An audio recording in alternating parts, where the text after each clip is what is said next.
بسم اللہ الرحمن الرحیم۔ السلام علیکم۔ حضرت محمد صلی اللہ علیہ وآلہ وسلم کے اخلاق مبارکہ پوری انسانیت کے لیے بہترین نمونہ ہے۔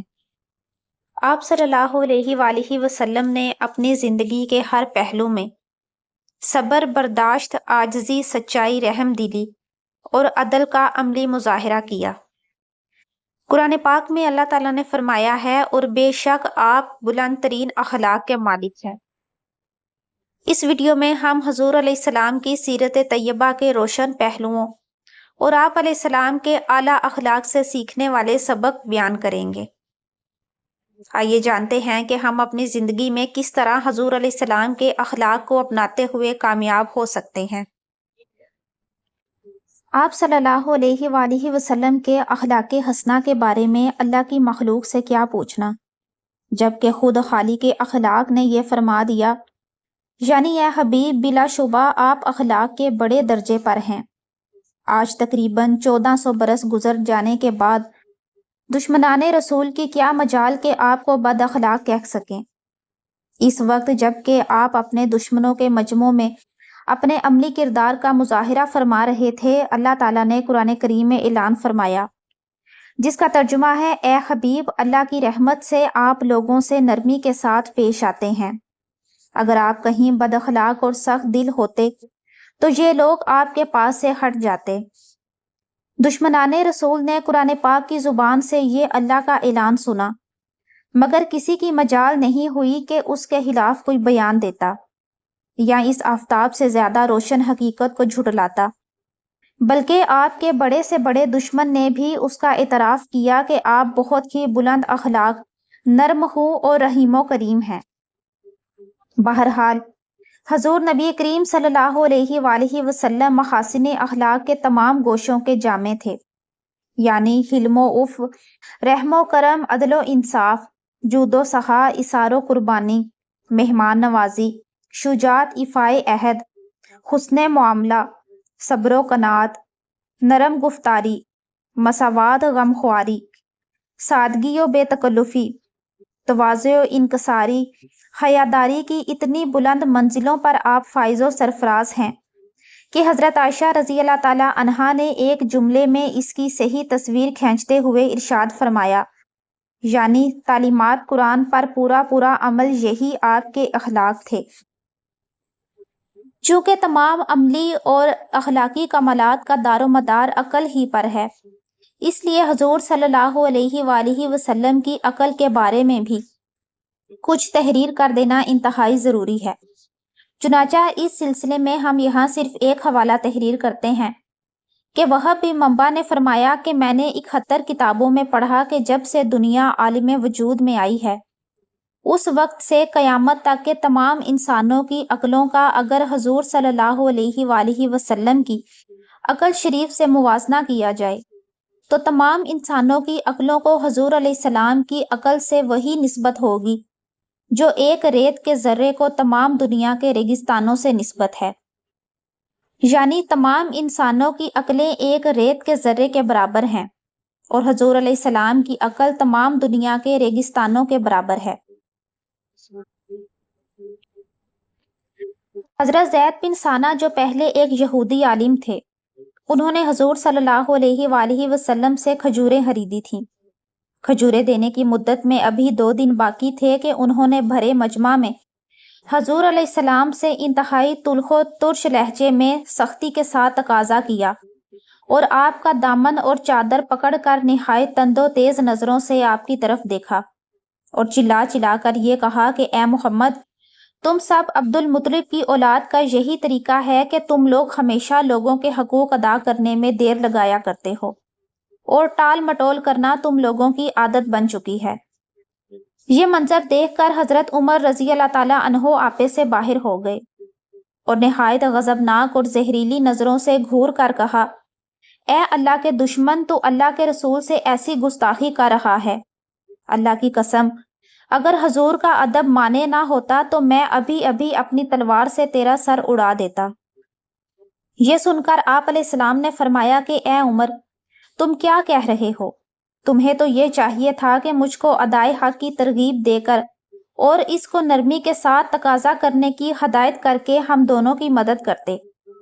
پھر آپ نے حکم دیا کہ اے عمر، اس کو اس کے حق کے برابر کھجوریں دے دو اور کچھ زیادہ بھی دے دو۔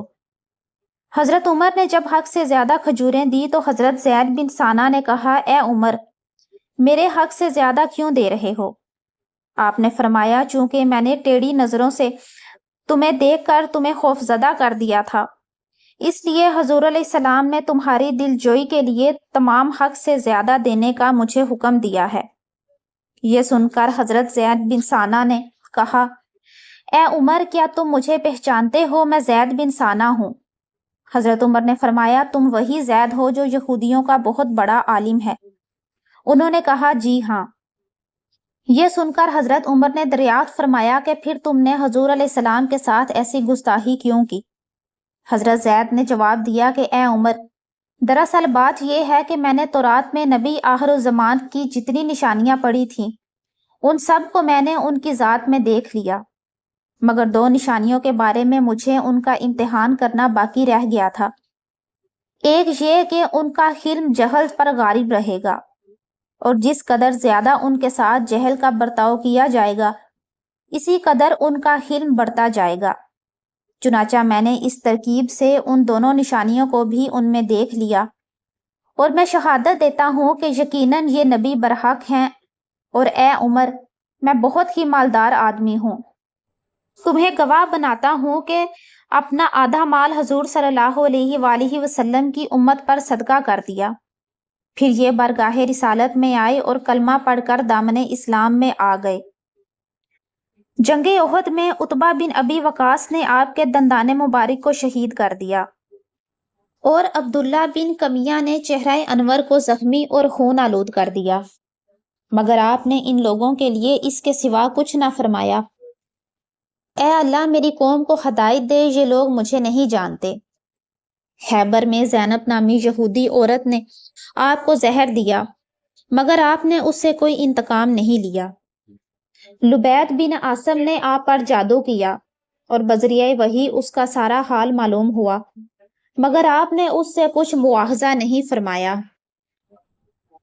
غورث بن الحارث نے آپ کے قتل کے ارادے سے آپ کی تلوار لے کر نیام سے کھینچ لی۔ جب حضور علیہ السلام نیند سے بیدار ہوئے تو غورث کہنے لگا، اے محمد، اب کون ہے جو آپ کو مجھ سے بچائے گا؟ آپ نے فرمایا کہ اللہ۔ نبوت کی ہیبت سے تلوار اس کے ہاتھ سے گر پڑی اور حضور نے تلوار ہاتھ میں لے کر فرمایا کہ بول، اب تجھ کو میرے ہاتھ سے کون بچانے والا ہے؟ غورث گڑ گڑا کر کہنے لگا، آپ ہی میری جان بچا دیں۔ رحمت عالم صلی اللہ علیہ وآلہ وسلم نے اس کو چھوڑ دیا اور معاف فرما دیا۔ چنانچہ غورث اپنی قوم میں آ کر کہنے لگا کہ اے لوگو، میں ایسے شخص کے پاس سے آیا ہوں جو تمام دنیا کے انسانوں سے بہتر ہے۔ کفار مکہ نے وہ کون سا ایسا ظالمانہ برتاؤ تھا جو آپ کے ساتھ نہ کیا ہو؟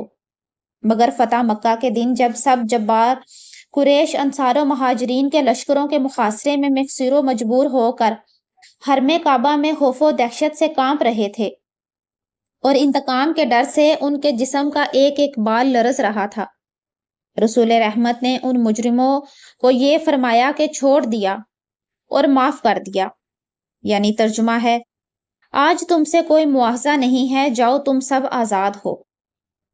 ایک کافر کو صحابہ کرام پکڑ کر لائے کہ یا رسول اللہ، اس نے آپ کے قتل کا ارادہ کیا تھا۔ وہ شخص خوف و دہشت سے لرز رہا تھا۔ رحمت للعالمین نے فرمایا کہ تم کوئی خوف نہ رکھو، بالکل مت ڈرو۔ اگر تم نے میرے قتل کا ارادہ کر لیا تھا تو کیا ہوا؟ تم کبھی میرے اوپر غالب نہیں ہو سکتے، کیونکہ اللہ تعالیٰ نے میری حفاظت کا وعدہ فرما لیا ہے۔ الغرض اسی طرح کے نبی رحمت کی حیات طیبہ میں ہزاروں واقعات ہیں جن سے پتہ چلتا ہے کہ حلم و عفو یعنی ایذاؤں کا برداشت کرنا اور مجرموں کو قدرت کے باوجود بغیر انتقام کے چھوڑ دینا اور معاف کر دینا، آپ کی یہ عادات کریمہ بھی آپ کی اخلاق حسنہ کا وہ عظیم شاہکار ہیں جو ساری دنیا میں عدیم مثال ہیں۔ حضرت عائشہ فرماتی ہیں، اپنی ذات کے لیے کبھی بھی رسول اللہ صلی اللہ علیہ وآلہ وسلم نے کسی سے انتقام نہیں لیا۔ ہاں البتہ اللہ کی حرام کی ہوئی چیزوں کا اگر کوئی مرتکب ہوتا تو ضرور اسے مواخذہ فرماتے۔ حضور صلی اللہ علیہ وآلہ وسلم کی شان تواضع بھی سارے عالم سے نرالی تھی۔ اللہ تعالیٰ نے آپ کو یہ اختیار عطا فرمایا کہ اے حبیب اگر آپ چاہیں تو شاہانہ زندگی بسر فرمائیں اور اگر آپ چاہیں تو ایک بندے کی زندگی گزاریں، تو آپ نے بندہ بن کر زندگی گزارنے کو پسند فرمایا۔ حضرت اسرافیل علیہ السلام نے آپ کی یہ تواضع دیکھ کر فرمایا کہ یا رسول اللہ، آپ کی اس تواضع کے سبب سے اللہ تعالیٰ نے آپ کو یہ جلیل القدر مرتبہ عطا فرمایا ہے کہ آپ تمام اولاد آدم میں سب سے زیادہ بزرگ اور بلند مرتبہ ہیں، اور قیامت کے دن سب سے پہلے آپ اپنی قبر انور سے اٹھائے جائیں گے اور میدان حشر میں سب سے پہلے آپ شفاعت فرمائیں گے۔ حضرت ابو سعید خدری رضی اللہ تعالیٰ عنہ نے فرمایا کہ حضور علیہ السلام اپنے گھریلو کام خود اپنے دست مبارک سے کر لیا کرتے تھے، اپنے خادموں کے ساتھ بیٹھ کر کھانا تناول فرماتے تھے اور گھر کے کاموں میں اپنے خادموں کی مدد کیا کرتے تھے۔ حضور صلی اللہ علیہ وآلہ وسلم اپنی ازواج مطہرات، اپنے احباب، اپنے اصحاب، اپنے رشتہ داروں، پڑوسیوں، ہر ایک کے ساتھ اتنی خوشی اور ملنساری کا برتاؤ فرماتے تھے کہ ان میں سے ہر ایک آپ کے اخلاق حسنہ کا گرویدہ اور مداح تھا۔ خادم خاص حضرت انس رضی اللہ تعالیٰ عنہ کا بیان ہے کہ میں نے 10 برس تک سفر و وطن میں حضور علیہ السلام کی خدمت کا شرف حاصل کیا، مگر کبھی بھی حضور علیہ السلام نے مجھے ڈانٹا نہ جھڑکا اور نہ کبھی یہ فرمایا کہ تو نے فلاں کام کیوں نہیں کیا۔ حضرت عائشہ فرماتی ہیں کہ حضور علیہ السلام سے زیادہ کوئی خوش اخلاق نہیں تھا۔ آپ علیہ السلام اصحاب یا آپ کے گھر والوں میں سے جو کوئی بھی آپ کو پکارتا تو لبیک حاضر جناب کہہ کر جواب دیتے۔ حضرت جرید رضی اللہ تعالیٰ عنہ ارشاد فرماتے ہیں کہ جب سے مسلمان ہوا ہوں کبھی بھی حضور صلی اللہ علیہ وسلم نے مجھے پاس آنے سے نہیں روکا، اور جس وقت بھی مجھے دیکھتے تو مسکرا دیتے، اور آپ اپنے اصحاب سے خوش طبعی بھی فرماتے اور سب کے ساتھ مل جل کر رہتے اور ہر ایک سے گفتگو فرماتے، اور صحابہ کرام کے بچوں سے بھی خوش طبعی فرماتے اور ان بچوں کو اپنی مقدس گود میں بٹھا لیتے، اور آزاد نیز لونڈی، غلام اور مسکین سب کی دعوتیں قبول فرماتے، اور مدینہ کی انتہائی خصہ میں رہنے والے مریضوں کی بیمار پرسی کے لیے تشریف لے جاتے اور عذر پیش کرنے والوں کے عذر کو قبول فرماتے۔ آپ علیہ السلام اپنے اصحاب کی مجلس میں کبھی پاؤں پھیلا کر نہیں بیٹھتے تھے، اور جو آپ کے سامنے آتا آپ سلام کرنے میں پہل کرتے اور ملاقاتیوں سے مصافحہ فرماتے، اور اکثر اوقات اپنے پاس آنے والے ملاقاتیوں کے لیے اپنی چادر مبارک بچھا دیتے اور اپنی مسند بھی پیش کر دیتے اور اپنے اصحاب کو ان کی کنیتوں اور اچھے ناموں سے پکارتے۔ کبھی کسی بات کرنے والے کی بات کو کاٹتے نہیں تھے، ہر شخص سے خوشروئی کے ساتھ مسکرا کر ملاقات فرماتے۔ مدینہ کے خدام اور نوکر چاکر برتنوں میں صبح پانی لے کر آتے تاکہ حضور علیہ السلام ان کے برتنوں میں دست مبارک ڈبو دیں اور پانی متبرک ہو جائے، تو سخت سردی کے موسم میں بھی صبح کو حضور علیہ السلام ہر ایک کے برتن میں اپنا مقدس ہاتھ ڈال دیا کرتے اور جاڑے کی سردی کے باوجود کسی کو محروم نہیں فرماتے۔